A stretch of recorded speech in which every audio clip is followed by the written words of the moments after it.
आज मी माझ्या मुलीच्या टिफिनला तिची फेवरेट अशी रेसिपी बनवली आणि टिफिनमध्ये काहीतरी वेगळं असलं ना, की मुलं खूप आवडीने खातात सुद्धा आणि टिफिनसुद्धा फिनिश करतात.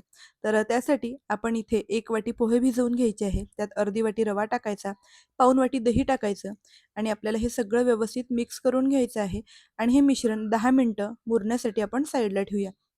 10 मिनिटानंतर हे मिश्रण छान मुरलं आहे, तर एकदा मिक्स करून घेऊया. त्यात किसलेलं भरपूर गाजर टाकायचं.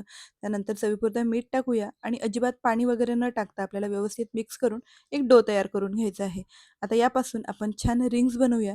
तुम्ही कुठल्याही आकारात बनवू शकता. तर मी इथे रिंग्स बनवले आहेत. तर अशा पद्धतीने आपण सगळे रिंग्स तयार करून घेऊयात.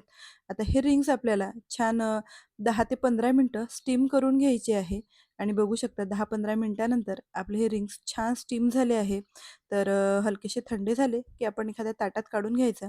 इथे मी तडका बनवलेला आहे. तर तेलात जिरा, मोहरी आणि पांढरे तीळ टाकले आहे. थोडीशी हळद टाकली आणि आपल्याला हे रिंग्स यात टाकून व्यवस्थित आपल्याला 2-3 मिनिटं छान या तेलात परतून घ्यायचे आहे आणि बघू शकता मस्त मुलांची फेव्हरेट अशी रेसिपी तयार आहे. एकदा मुलांच्या टिफिनला तुम्ही ही रेसिपी नक्की बनवून बघा.